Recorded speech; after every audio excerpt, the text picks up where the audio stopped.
오늘도 이 자리에 임재하셔서 우리에게 은혜 주시는 좋으신 하나님께 박수로 감사와 영광 올려드립니다.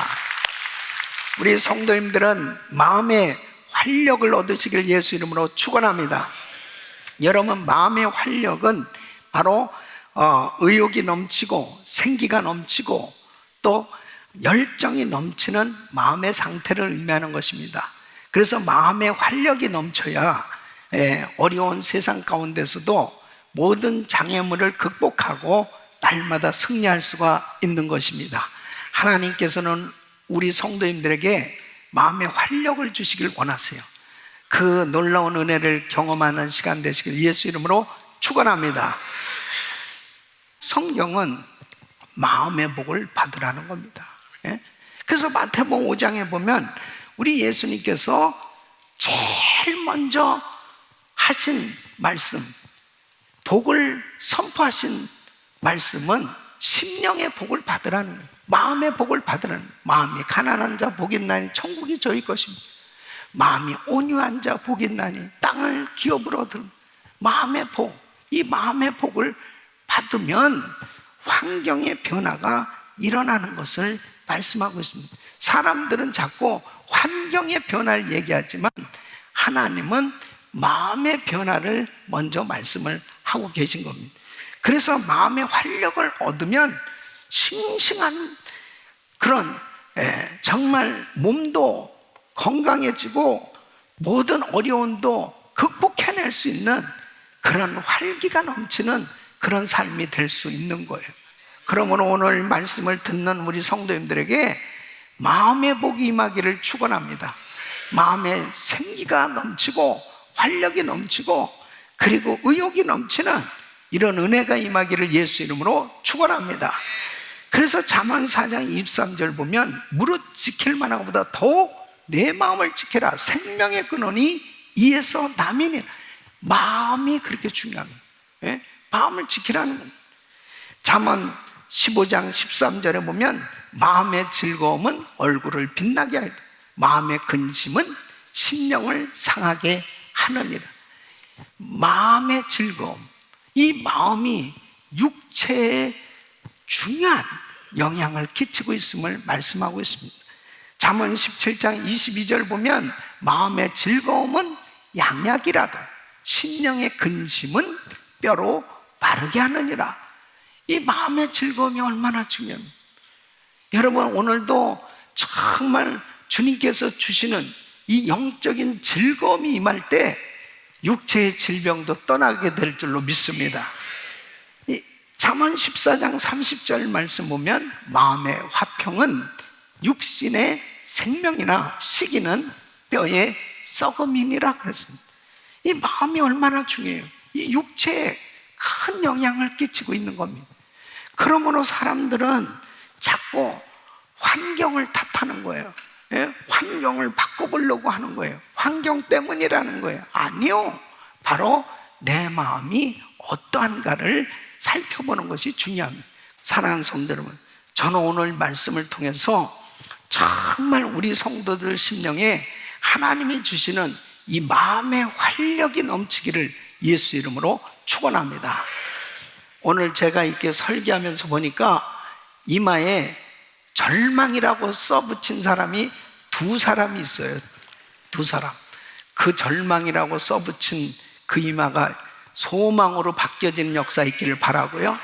그리고 기쁨으로 바뀌어지길 바라고, 그리고 회복의 역사가 있기를 예수 이름으로 축원합니다. 그래서 우리에게 마음의 활력이 있어야 됩니다. 이 마음의 활력이 있으면 나이가 들고 정말 때로는 육체의 질병이 찾아오고 내 삶 가운데 어려움이 있어도 싱싱하게 살 수 있다니까요. 활기가 넘치고 은혜가 충만한 그런 믿음의 삶이 될 수 있단 말이에요. 그러므로 오늘 이 말씀을 들으시는 우리 성도님들에게 마음의 활력이 넘치기를 예수 이름으로 축원합니다. 그러면 어떻게 하면 마음의 활력을 얻을 수 있을까? 오늘 이 말씀을 들으시는 우리 성도님들에게 정말 다 살아나길 바라요. 다 살아나. 얼마나 이러한 어려운 환경이 우리에게 끊임없이 공격해와도 하나님이 주시는 마음의 활력이 넘치면 자유함이 임하는 줄 믿습니다. 승리하는 줄로 믿습니다. 회복될 줄로 믿습니다. 자, 첫째는 오직 마음이 새롭게 변화를 받아야 합니다. 여러분, 오늘 이 본문 말씀 로마서 12장 2절 말씀 보면 너희는 이 세대를 본받지 말고 오직 마음을 새롭게 함으로 변화를 받아 그랬습니다. 자, 너희는 이 세대를 본받지 말고, 이 말씀은 세상 사람들 따라다니지 말고 세상 풍속, 세상 유혹, 세상 욕심을 쫓아 썩어져가는 구습을 쫓지 말고 그런 뜻입니다. 그러니까 사람들은 저마다 다 이 세대를 본받으려고 애를 쓰며 살아가고 있습니다. 그런데 중요한 것은 뭐예요? 오직 마음을 새롭게 함으로 변화를 받으라는 거예요. 환경이 아니고 우리의 마음이라는 거예요. 오직 우리의 마음이 새롭게 변화를 받아. Be renewed in your mind. 나의 마음이 완전히 새롭게 변화되어라. 바로 속 사람이 바뀌어져라. 심령의 변화가 일어나야 될 것을 말씀하고 있는 거예요. 다시 말씀드리면 외형적인 것, 구조적인 것, 환경 바꾸려고 해도 내면이 변화되지 않으면 새로운 세계는 있을 수 없다는 거예요. 그러므로 내 심령의 변화가 일어나야 된다는 것입니다. 그래서 우리 예수님께서 사람들의 속을 환히 보여주셨습니다. 사람들이 어떤 속인 줄 아세요? 마가복음 7장 21절로 23절 보면 속에서, 곧 사람의 마음에서 나오는 것은 악한 생각, 곧 음란과 도덕질과 살인과 간음과 탐욕과 악독과 속임과 음탕과 흘기는 눈과 회방과 교만과 광패니, 이 모든 악한 것이 다 속에서 나와서 사람을 더럽게 하느니라. 왜 하나님께서 우리의 심령이 새로워져야 될 것을 이렇게 사람들의 속이 부패했기 때문에 그 상태를 가지고는 결단코 자유할 수가 없다는 거예요. 복된 인생이 될 수 없다는 거예요. 바로 그 심령이 새로워져야 되는 것입니다. 인간이 원래 그렇게 타락하고 부패한 거예요. 이 심령이 그냥 가만히 있어도 더러운 생각이 저절로 들지 않냐 말이에요. 잘못된 생각이 저절로 들어온다니까요. 그게 인생이에요. 그렇기 때문에 하나님께서는 바로 그러한 더러운 심령에 대할 마음이 좌절되고 낙심되고 끊임없이 마귀는 계속해서 공격하는 것입니다. 그래서 이 심령이 변화를 받으라고 주님 말씀하시는 그 이유가 뭐냐? 오직 마음이 새롭게 변화될 때 바로 하나님께서 주시는 이 활력이 임하는 줄 믿습니다. 그래서 에베소서 4장 22절로 24절 보면 너희는 유혹의 욕심을 따라 썩어져가는 구습을 쫓는 옛사람을 벗어버리고 오직 심령으로 새롭게 되어 하나님을 따라 의와 진리의 거룩함으로 지으심을 받은 새 사람을 입으라. 새 사람을 입으라. 바로 새 사람이 되어야 됩니다. 이 심령의 변화가 일어날 때 새 사람 되는 것이지, 어떤 깨끗한 환경을 만들어 놓고 그곳에 산다고 해서 새 사람 되는 게 아니란 말이에요. 그래서 이 새 사람이 되는 것은 에스겔서 36장 26절에 또 새 영을 너희 속에 두고 새 마음을 너희에게 주되 너희 육신에서 굳은 마음을 제하고 부드러운 마음을 줄 것이며, 바로 새 영이 임해야 되는 것입니다. 그래서 새 마음이 되는 거예요. 이 성령으로 심령이 새롭게 된 사람이 새 사람입니다. 이 새 사람이 되었을 때 하나님이 주시는 활력이 임하는 줄로 믿습니다. 그럴 때 기쁨이 충만하고 감사가 넘치고 자유함이 넘치고 충만한 그런 이 심령이 살아난단 말이에요. 그러니까 이 심령이 새롭게 변화를 받지 않으면 매일같이 고통이에요. 그렇게 좋은 환경 속에서도 기쁨도 없고.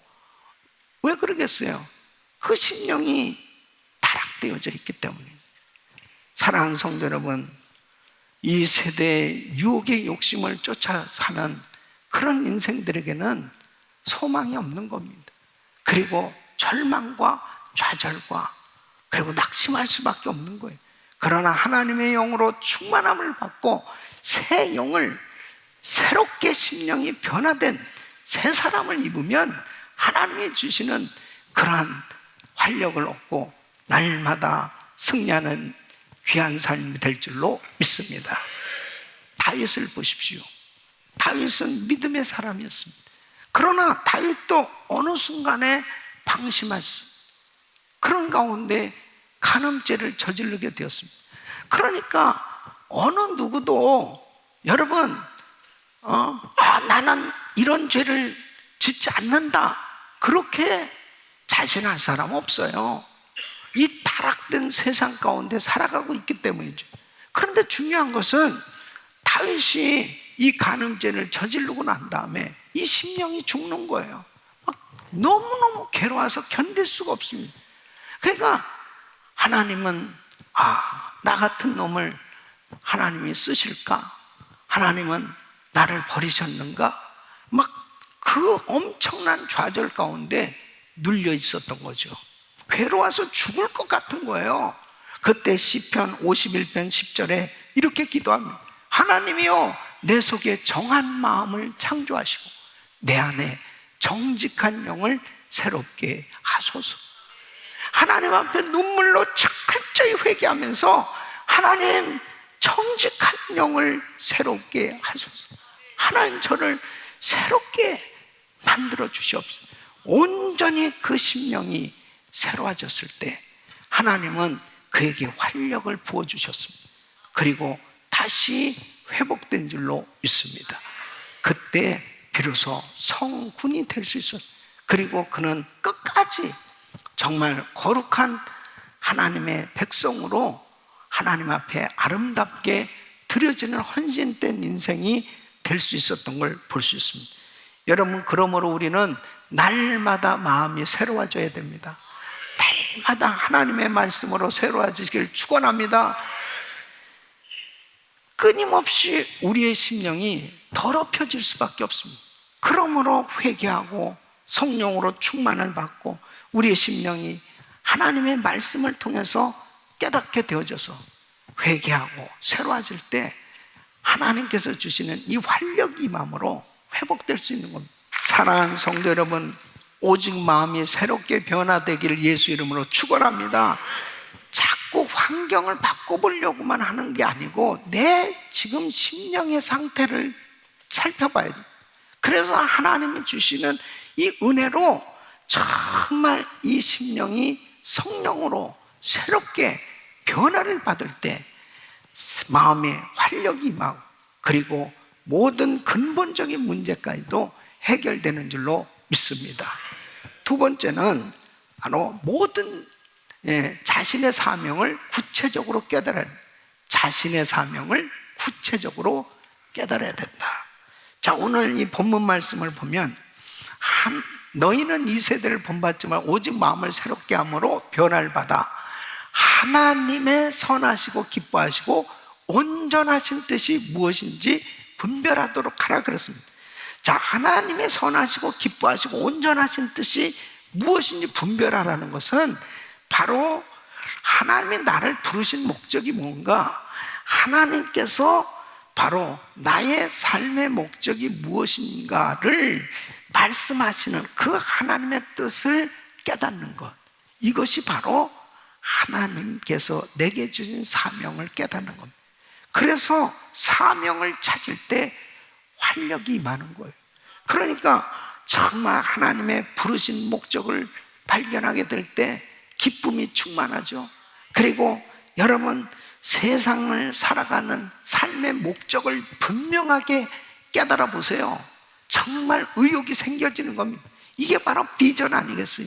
이 비전을 발견하게 되면 정말 어떤 환경 가운데서도 의욕이 생겨집니다. 열정이 생겨집니다. 그러한 삶이 되시길 예수 이름으로 축원합니다. 사도 바울은 바로 이 삶의 목적을 발견하게 됩니다. 그래서 로마서 1장 1절에 보면 자기를 이렇게 소개해요. 예수 그리스도의 종 바울은 사도로 부르심을 받아 하나님의 복음을 위하여 택정함을 입었으니. 이 말씀 뭐예요? 복음 때문에 내가 태어났다. 복음을 위해서 하나님께서 나를 부르셨다. 나는 복음을 위해서 산다. 예수를 위해서 산다. 이런 분명한 부르심에 대한 확신이 있으니까 바울에게는 말할 수 없는 시험과 환난이 있었어요.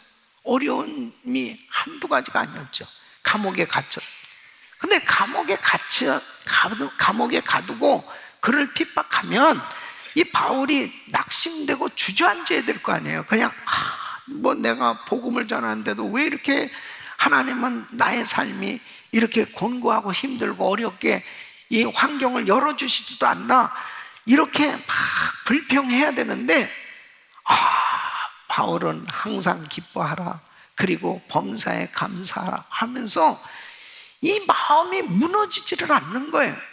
그 이유가 뭐냐? 바로 바울은 이 분명한 사명을 찾았단 말이에요. 그러니까 자기를 이렇게 괴롭히려고 이 시위대 자기를 지키는 사람들을 계속 사람을 바꾸는 거예요. 그러면은 바울은 항상 긍정적이에요.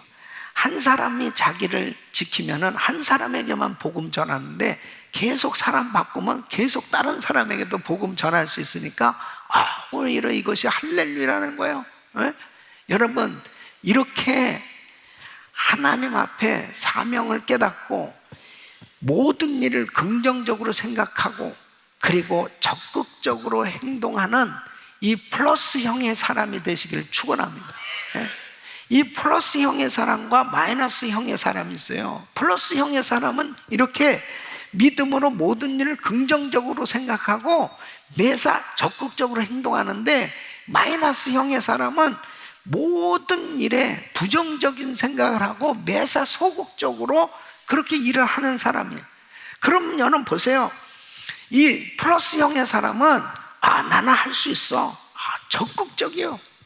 그리고 믿음으로 이렇게 긍정적으로 행하는 사람에게는 하나님이 아이디어도 주시고 사람도 붙여주시고 물질도 주시고 계속해서 돕는 사람들을 붙여주시고 뭔가 되는 거예요.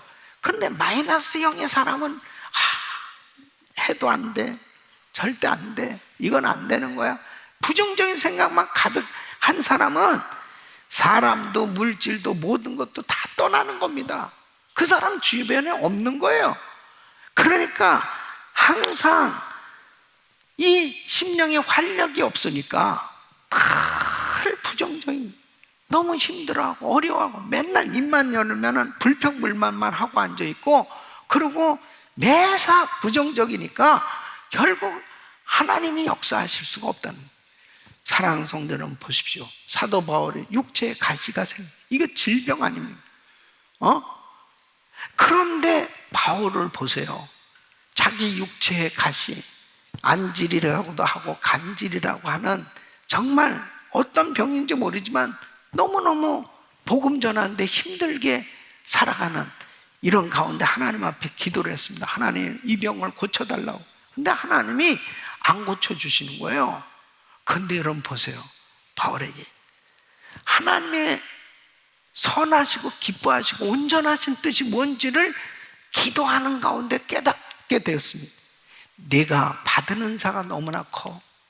너 교만해질 수가 있기 때문에 너에게 이 병은 오히려 네가 약할 때 강함 되시는 그 하나님, 너는 그 하나님께로부터 받은 그 은사, 능력을 머물게 하기 위해서 자고해지지 않고 하나님만 겸손한 심령으로 의지하도록 하기 위해서 이 육체의 가시를 허락하셨다는 뜻을 깨닫고 나니까 오히려 그 입술에 착약이 넘치지 않냐 말이에요.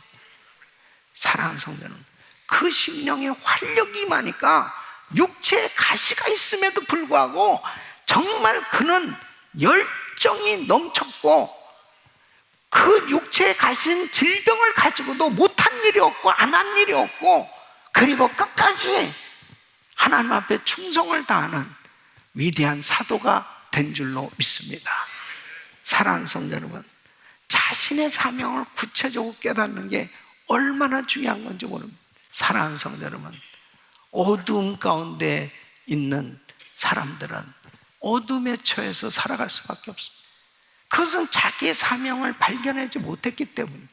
그러나 자기 사명을 분명히 깨달은 사람은, 여러분, 역사 속에 빛나는 업적을 남겼던 사람들 가운데 수많은 이 장애를 가진 사람들이 많이 있습니다. 예를 들면 베토벤 같은 사람은 정말 불후의 명작을 남긴 그 위대한 음악을 만드는데 어떻게 청각 장애인이 그렇게 불의 명작을 만들어낼 수 있겠습니까? 여러분, 우리가 성경 이 찬송을 많이 부르는 그 찬송 작시가 가운데 크로스비 여사가 있습니다. 이 크로스비 여사는 바로 시각 장애인이었습니다. 이 시각 장애인이 정말 그 많은 찬송시를 쓸 수 있었던 것, 이런 모든 것들이 사실은 보면은 육체적으로는 정말 불편하고 불가능한 것 같은 그런 환경이었지만, 바로 하나님의 일을 매사를 긍정적으로, 그리고 더 적극적으로 하나님 앞에 쓰임받고자 자신을 드렸을 때, 하나님께서 자신에게 주신 사명을 발견했을 때 하나님께서는 그들에게 놀라운 활력을 부어주셔서 정말 열정을 가지고 주님 앞에 쓰임받게 된 줄로 믿습니다. 우리 사랑하는 성도 여러분, 지금 여러분은 어떤 면에서 정말 하나님 앞에 많은 그러한 은혜를 받고 살아가고 있습니다. 그러나 만일 여러분의 심령이 지금 무너져 있다면, 그 무너진 것은 바로 지금 환경 가운데 그 환경 탓을 하고 있는 그 순간 여러분은 무너질 수밖에 없는, 환경이 문제가 아니에요. 바로 내 심령의 문제. 그리고 하나님이 내게 주신 사명을 잃어버리면 내 심령은 무너지고 내 삶이 무너질 수밖에 없어요. 아무리 어려운 환경이라도 하나님이 나를 분명히 부르셨다고 한 이 확신, 그리고 하나님이 나한테 이 일을 맡겼다는 이 분명한 사명을 깨달으면 하나님이 주시는 이 활력으로 다시 회복될 줄로 믿습니다. 세 번째는 주님께서 늘 돌보아 주실 것을 믿어야 하는 것입니다. 오늘 이 본문 말씀, 이 세대를 본받지 말고, 이 세대를 본받지 않고 주님 뜻대로 선하시고 기뻐하시는 온전한 뜻이 무엇인지를 분별하며 바로 하나님 앞에 그 뜻대로 순종하려고 하면 하나님께서 반드시 책임져 주신다는 것을 믿으셔야죠. 이 세대를 본받지 않고 하나님 뜻대로 산다는 것은 어려운 일입니다. 좁은 길이요, 좁은 문을 선택한 거예요. 그럴 때 너무 힘들고 어려울 수 있어요. 그러나 주님이 나와 함께 하신다, 주님이 나를 도와주신다는 이 분명한 확신이 있을 때 우리의 심령에 활력이 임하는 거예요. 그래서 이사야서 41장 10절 말씀 우리 같이 읽습니다. 시작. 두려워 말라, 내가 너와 함께함이라. 놀라지 말라, 나는 네 하나님이 됨이라. 내가 너를 굳세게 하리라. 참으로 너를 도와주리라. 참으로 나의 의로운 오른손으로 너를 붙들리라. 아멘. 믿습니까? 주님께서 나를 도와주신다는 확신을 가져보세요. 주님이 나와 함께 하신다는 이 확신을 가져보세요. 이 세대를 본받지 않고 하나님 뜻대로 나는 분명히 산다. 그럴 때 우리 주님이 나를 확실하게 붙들어 주시고 책임져 주시는 것을 확신할 때, 사랑하는 성도 여러분, 우리에게 활력이 임하는 거예요. 승리하게 될 줄로 믿습니다. 중국에서 선교하시던 이 허드슨 테일러 선교사님, 어느 날 그는 참 힘든 시기를 보내게 됩니다.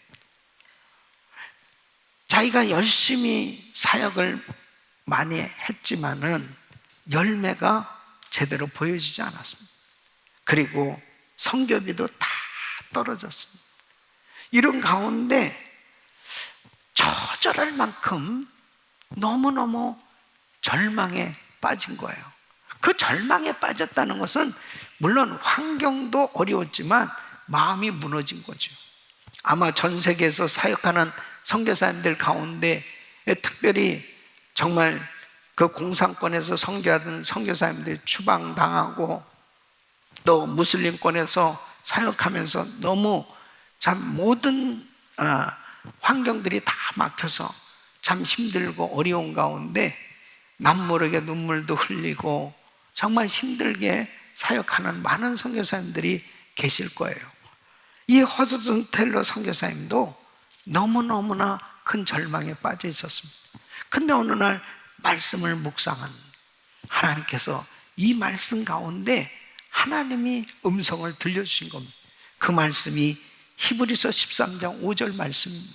그가 친히 말씀하시기를 내가 과연 너희를 버리지 아니하고 과연 너희를 떠나지 아니하리라. 하나님의 음성이 들려줍니다. 주님이 나를 떠나지 아니하신다. 주님이 나를 버리지 아니하신다. 내가 지금 환경적으로 선교비가 떨어지고 환경적으로 힘들고 어렵지만 주님이 나를 떠나지 아니하시고 나와 함께 하시면 되는 거 아니겠냐. 이 말씀이 임마누엘의 신앙으로 마음에 놀라운 회복을 주시는데 생기가 임하니까 그 자리에 벌떡 일어나서 그 하나님을 찬양하고 다시 뛸 수 있는 용기가 생겼고, 그리고 그는 위대한 선교 사역의 놀라운 업적을 열매를 맺게 된 줄로 믿습니다. 우리 사랑하는 성도, 가장 힘들고 어려울 때가 어떠면은 하나님께로부터 가장 큰 위로를 받는 시간이에요. 저는 이 팬데믹 상황 가운데 목회하면서요, 참 순간순간마다 어느 때는 뭐 솔직하게 우리 성도들한테 고백하지만 하나님 살려주시옵소서. 매일 엎드려 기도하면서 이 목회 현장이, 이 선교 현장이 정말 우리의 삶에, 우리 성도들의 정말 삶의 기도 제목들을 하나하나 살펴보면 내가 해줄 수 있는 게 하나도 없는 거예요. 하나님 앞에 어떻게 안타까운 성도의 손을 붙들고 나는 해줄 수 없지만 우리 주님이 사랑하는 딸을, 사랑하는 형제를 떠나지 아니하시고 함께 해주시면 회복될 수 있는 거 아니냐 말이야. 승리할 수 있는 거 아니냐 말이야. 절대로 낙심하고 포기하지 말라고.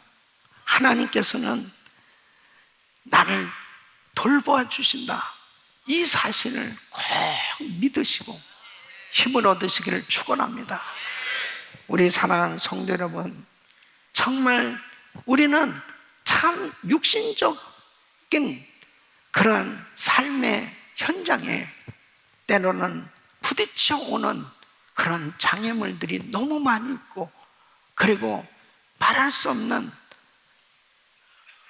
절망과 좌절과 낙심할 수 있는 이런 일들이 많이 생겨지는 때이지만, 분명하게 오늘 주님 가장 중요한 것은 환경의 문제가 아니고 내 심령의 문제라는, 내 심령이 하나님의 거룩한 성령으로 충만한 변화를 받아서 하나님의 뜻대로 내가 살려고 한다면 주님은 언제나 나와 함께 하시고 나를 회복시키셔서 하나님 앞에 위대하게 사용해 주시는 것을 믿으시기 바랍니다.